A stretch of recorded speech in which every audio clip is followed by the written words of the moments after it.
Our first guest tonight is a talented actor with 5 kids and 4,000 episodes of NCIS. You can see him now as rodeo firefighter Captain Dan Hart in 911 Nashville. Watch it Thursdays on ABC and stream it the next day on Hulu. Please say hello to Chris O'Donnell.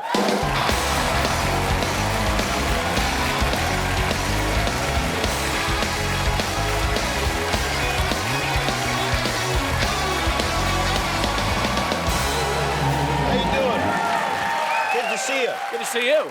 You flew in from Nashville today, right? I did. I'm playing Captain Don Hart, not Dan Hart. Don. Well, look, Dan, you call me Dan. They call me Don. Oh, Don Hart. That's a big difference. It's a huge difference. I get really sensitive about it. There is a big difference between a Don and a Dan. Yeah. Yeah. No, I got in, came in from Nashville today. I like that you're shooting the show 911 Nashville in Nashville, because a lot of times it's like in Budapest or something like that. Yeah, they get that for the tax breaks. No, it's been terrific. Tommy, I mean, honestly, we live in the Palisades. Sadly, our whole town burned down this January. And the fact that the show came up at the time it did, when we were, had to move out of our house. I'm playing a firefighter now after I just have this amazing respect for the guys that were fighting the fires in the Palisades.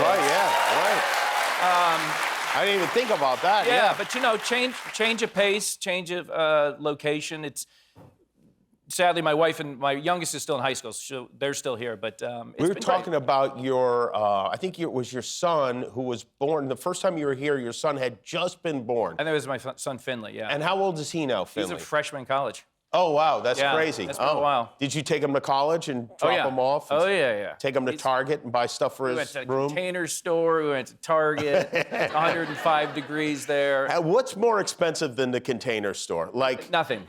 I have to tell you, there's no place, I love going in there, I hate checking out, because you're paying for the stuff they usually put the stuff into. Yes!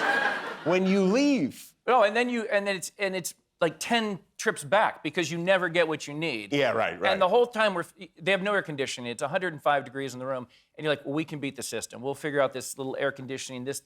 None of it works. It's 110 degrees. Thank God you're a firefighter, really. I mean, tell me about it. And you can take I can protect them.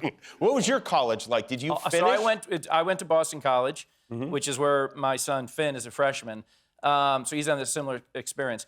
I did finish. It took me about 6 years. I started late. I kept leaving to do films, but I got through it. Right. So how do you even explain that? Like, does your mom write a note to your professor saying, like, hey, my son has to go be in a movie for a little while? So it's funny. I did a film my first semester. Which one was that? It was called Men Don't Leave. It was with Jessica Lange. Oh, wow. And I had never done anything before. That's your first movie? My first movie. I'm co-starring with her. I'd never done anything. Wow. I couldn't believe they actually cast me, because I thought it was a joke. Like, they're never going to cast me in this thing. And then I went to school a semester late, and everyone's like, well, where were you? I'm like, I got in a semester late. I was just working, and I had a job. I didn't tell anybody till the next year, when we were sophomores, and I was living in an 8-man. I had a really bad lottery number. And I got home from the library one night, and the secret came out when I got home from the library. One of the guys he's like, AOD, Barbra Streisand called you. And I said, okay, what'd she say? She's gonna call you at 9 o'clock. What the? I'm like, okay. So I had to kind of come clean. So she had cast me in The Prince of Tides to play her son. Oh. And then she changed her mind, and her real son, Jason Gould, played the part. But she was calling to apologize. They paid me off. I'm like, this is the greatest job I've ever had. I didn't do anything. I got paid. But my secret was out, because I wanted to go to school and meet people and not have them think I was the kid that was in the film. So I had a semester and a half as a normal kid, and then it was over. And then Barbra Streisand called. And then Barbra Streisand's ringing me up. And then Scent of a Woman were you still in college during that? Senior year, yeah. So we did School Ties first semester. Oh, wow. With your buddy Matt and please. And everybody, and then we did Son of a Woman was basically second semester. I missed my entire senior year. When you did Son of a Woman, did you like go do a read with Al Pacino? Did you have to multiple? And he has to okay you? I suppose. Yeah. No, it was I was nervous as hell, and in fact, the one time we did the audition, this little building in Times Square, which I'm sure is not there because it's changed so much, but I was so like, just nervous and freaked out. And I'm leaving, and I'm talking to the casting director, and I get in the elevator. It's a tiny little elevator, and I go down. I don't want to know who's around me, and I I get out and I walk out and I look back and I realize I was in the elevator with Pacino. Like, I didn't even know it. You didn't? He was just, it was like 3 of us in the elevator. I didn't look because I didn't want to look at anybody. I just wanted to get the hell out of there.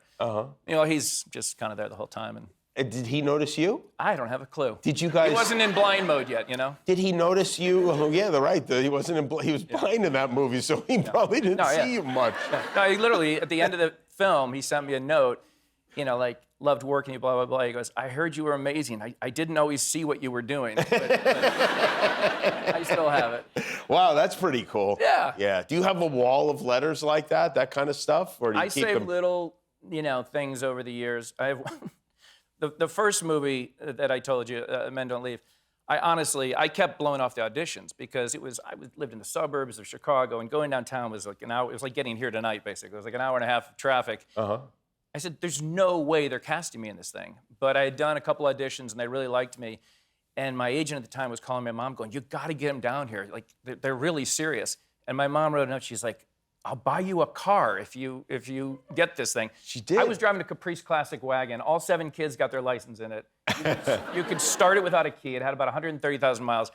The idea you were getting a car would have been pretty cool. But needless to say, I never got a car. Your mother? No, but I still have the note. She welched on that. She welched on the car. She's hopefully watching tonight. Yeah, well, listen, I don't know what the statute of limitations on something like that is, but I have it in writing. I'd sue her. I mean, Look, business is business. I think if she's going to cut stuff up 7 ways for the kids, it should be 7 ways plus a car for me. Will you please sue your mother? I would love to testify in that. So how did this come up again? Well, I was talking to my friend Jimmy on national TV, and he's very litigious. I realized how much it had been bothering me, and it triggered something. You know what? Think about it. Chris O'Donnell is here. His show is 911 Nashville. We'll be right back. All fire companies get the civilians inside the shelter. We gotta move fast. That twister's coming. Go, go, go! Help! You hear that? Help! Give me that. Help! There.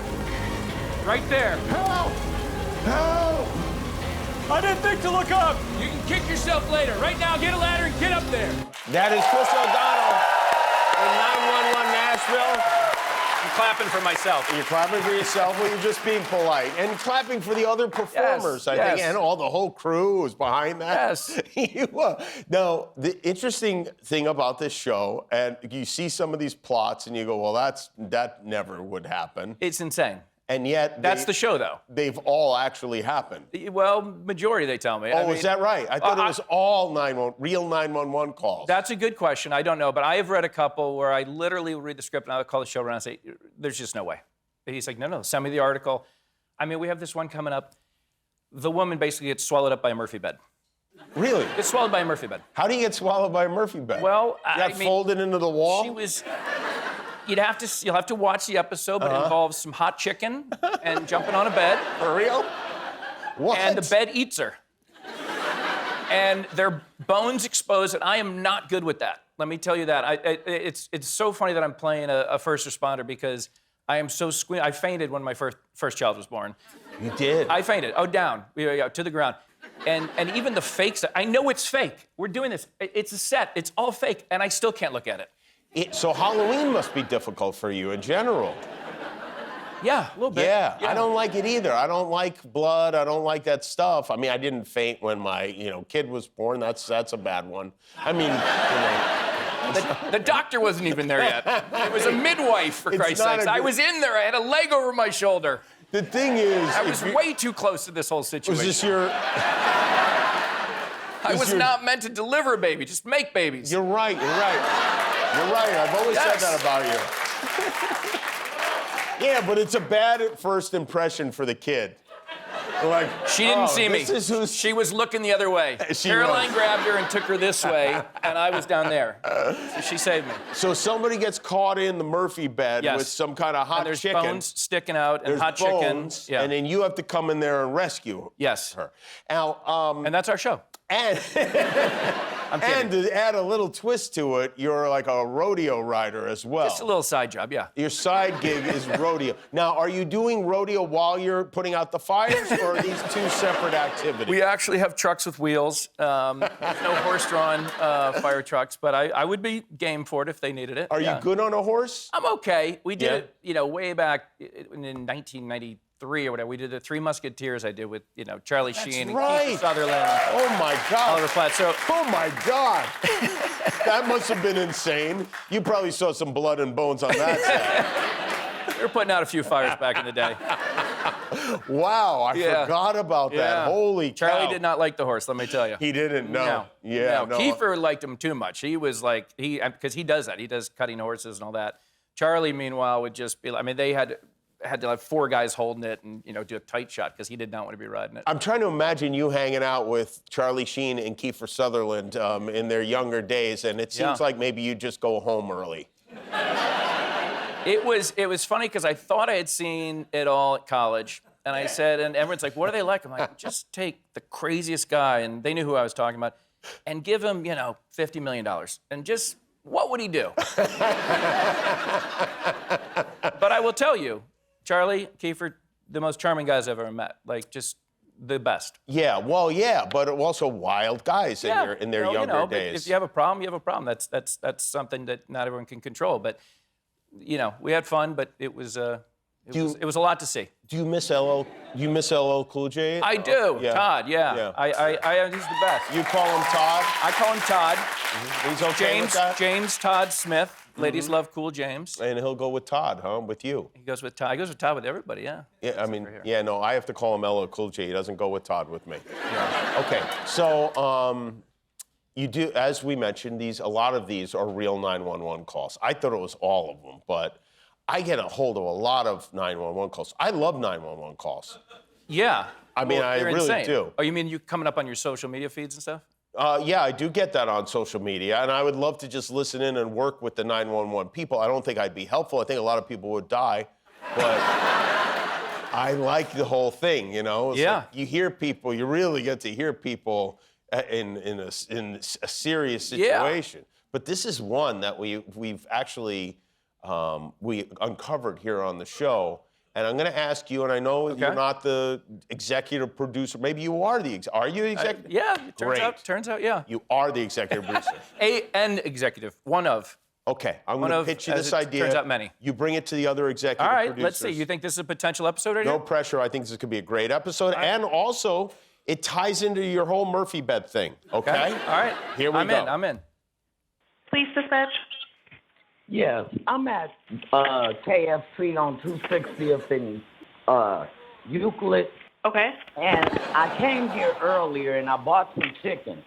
I bought some chicken for $25.99, which should have been 8 pieces. I only got 4 pieces of chicken in here, and the manager gonna say he packed the bag, but I only got 4 pieces of chicken, and I want my chicken. That's the title of the episode, I Want My Chicken. It might be a two-parter. Think about it, all right? All right, I like that. Right. I want my chicken. It's very good. I'm not going to pay a lot for this muffler. I want my chicken. The show's called 911 Nashville. Watch it Thursday nights, 9 o'clock on ABC. It's streaming the next day on Hulu. Chris O'Donnell, everybody. Thank you, Chris. And we're back with Jackie Cohn.